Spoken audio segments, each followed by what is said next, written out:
Guys, today I've seen a story, Ten Hag's transfer budget fattened by the Glazers, and people are so much shocked and ask myself, what's the astonishment all about? Because if you've been a regular on this channel, these are things that we came here and explained to you. Though you follow some people who really come out and trade lies to you that the Glazers don't have money to put in this club.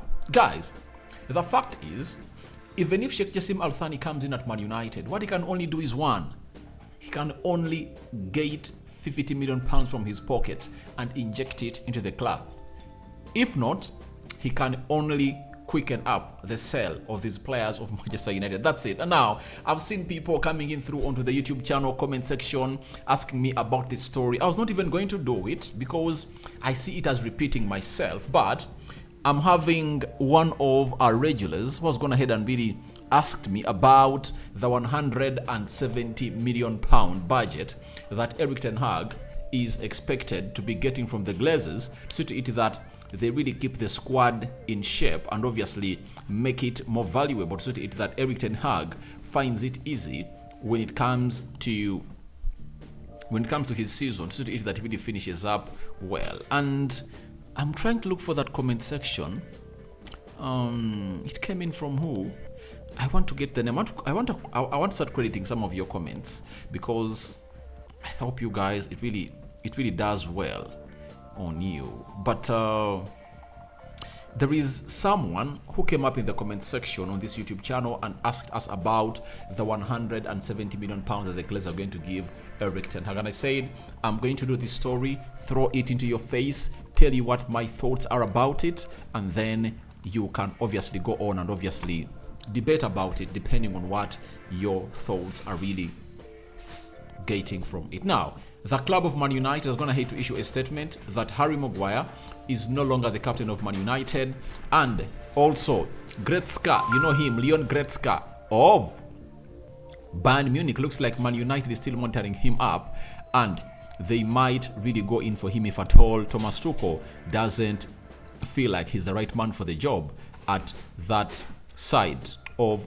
Bayern Munich. Welcome to United Matters channel. How are you guys and where you're watching us from? I go by the names of Rock and David. Smash the like button, comment and share. If you're watching us for the very first time, endeavor to subscribe to this channel so as not to miss out on stories that we do upload in here on a daily. Now, 400 likes should be smashed on this video, and afterwards continue to subscribe to this channel because we want to hit 15,000 subscribers before the end of this month. Now, let's start it off with Tom Hopkinson. He's the source that went ahead to drop this story via the Daily Mail. He's a chief sports reporter for the Sunday Mirror, and he confirmed to us that Man United's owners have told Erik ten Hag they will hand him all the financial firepower he needs. They were initially reluctant to sanction the 170 million pound odd ten Hag would like. Then he concluded by saying the Glazers were initially reluctant to sanction 170 million pound odd for Erik ten Hag for his transfers this summer, but they know Manchester United's value will drop without serious investment and that they must not fall for any further behind. So, this is a story that was given to us by Samuel Lucas, Louis Whitwell, and is it James Darker? Oh, those are correspondents for Manchester United, for the Athletic, for the Telegraph, for the Manchester Evening News, that there is a gap. You know, if United can really find ways of getting 50 million pounds in, they can extend their budget from 120 to 170. You've always known that, but this is a different story being turned up into a new one, but it has the same message in it. All we know is that Ten Hag can spend 170 million pounds cash if the Glazers can really get 50 million pounds from their wealth and inject it into the club, or else they can do like what they did last summer. I'm talking about the transfer summer window, when they borrowed 250 million pounds and they injected 150 million pounds in the pursuit of Casemiro and Anthony from Real Madrid and Ajax respectively. So you now know what it's all about. It's all about the Glazers trying to figure out some 50 million pounds because the two deals that Erik ten Hag has gone ahead to do have costed United close to 100 million pounds, meaning that he's left with only 20 million pounds. But remember, as United was planning to pursue the deal of Mason Mount, the deal of Andre Onana, Samuel Lucas, a fly on the wall, Manchester United, came out and confirmed to us that United have gone ahead to put apart £65 million. That is it. So United has £65 million to spend on a striker. You understand? So let's wait and see, because this is really one of the movies that you should watch. And the Glazers are unpredictable, because last summer we thought we didn't have the money. Where they got the 150 to spend on Casemiro and Anthony, the heavens know. And we've all known them that they don't want to spend money, and all what they did was to borrow money. However much they bought us on debt, they've not gone ahead to obviously inject anything like money at Manchester United. They've gone ahead to obviously continue doing their stuff that they do, they delay transfers, and they really don't really get the best they deserve. So to me, I really anticipate that it's really going to be one of those painful transfers, but Erik ten Hag might find himself really getting the best that he deserves. And we might even see an overturn and a shock that Erik ten Hag has gone in for Harry Kane.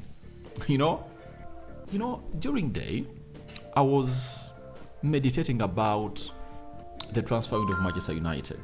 What crossed my mind was, what if the agents of Harry Kane decided with Manchester United that let's try to sell him to Bayern Munich, and when Spurs reach an extent that they've decided to sell him to Bayern Munich, like for £100 million, even United lodges the same bid that Bayern Munich has gone ahead to put in.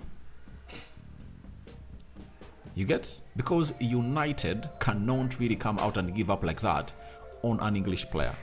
You know that. So one will ask, where will the money come in from? They have the money. £170 million. That means after Onana, United will be having £70 million left. And they're having some huge players to sell. Harry Maguire, United have lodged a £50 million asking price on him. Elanga, £20 million. Fred, 30, 25.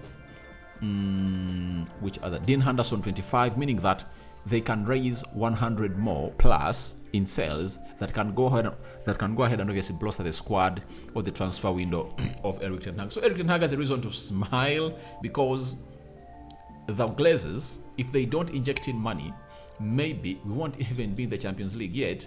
If at all we're in the Champions League and you're performing better and looking close to winning trophies, they might even call in for £7 billion for the purchase of Manchester United. So I think I've gone ahead to give you the news that you deserved, or you called in for, about this story. I never intended to do it, but here I come to drop you this story here onto the United Matters channel. So after that, let's do something concerning Leon Goretzka coming in from Bayern Munich.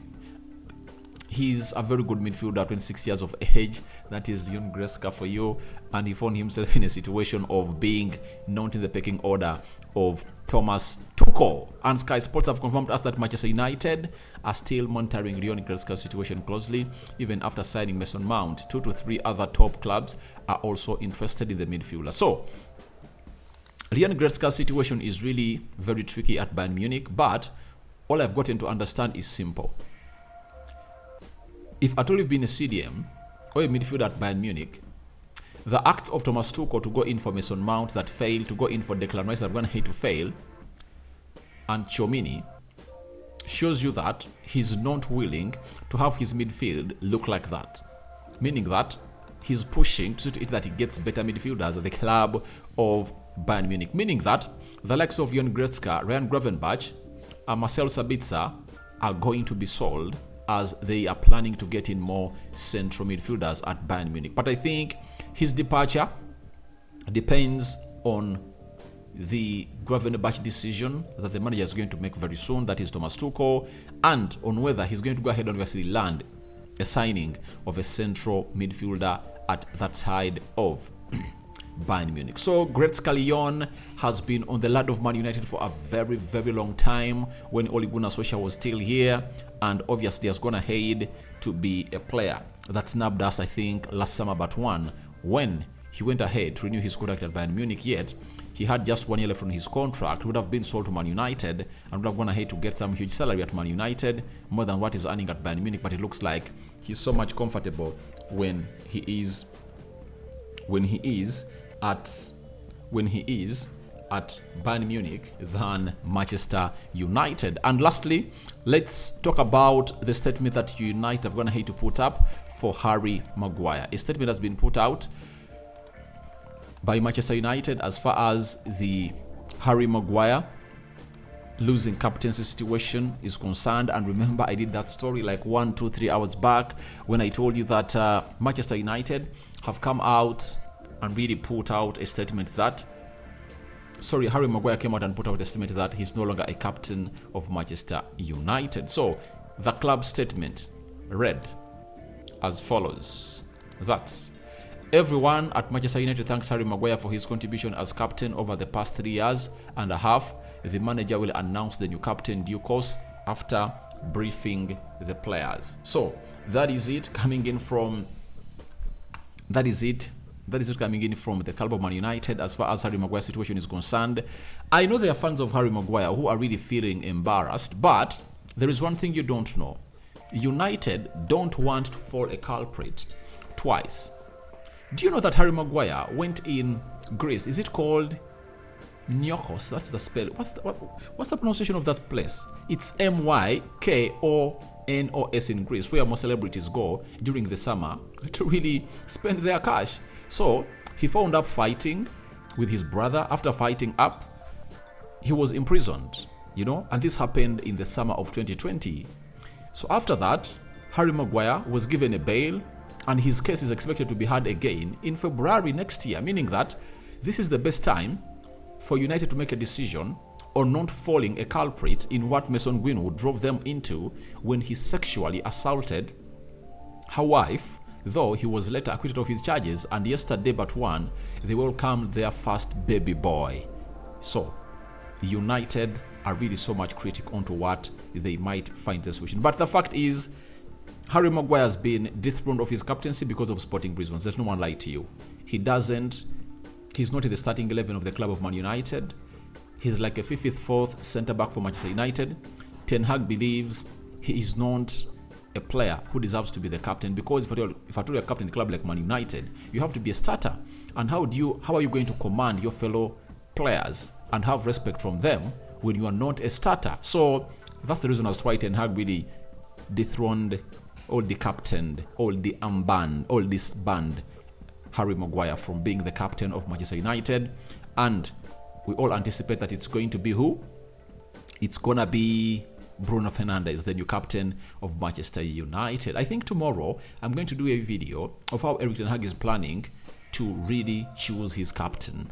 Most of you will think that he'll go ahead and obviously get candidates and maybe other people vote like the players. But I'm going to give you the criteria he's going to use to choose the captain of the club of Manchester United. So guys, thank you very much for watching through. Tell me your thoughts about Ten Hag's budget fattened by the Glazers in the comment section below. Goretzka, monted by Man United. What do you make about it? Do you think he can come in and obviously be a perfect fit into that midfield with Casemiro? Or obviously when Casemiro is injured, suspended or rested, he can do the job. And lastly, the club statement over the disbandment of Harry Maguire from the captaincy of Manchester United. I sign out for now. See you later. I cover you all in the precious blood of Jesus Christ. And my Muslim viewers and subscribers, Barak Laufikum. Those going to bed, good night. See you later. But one more video is loading in the next 2 or 3 hours to come from now. Bye-bye.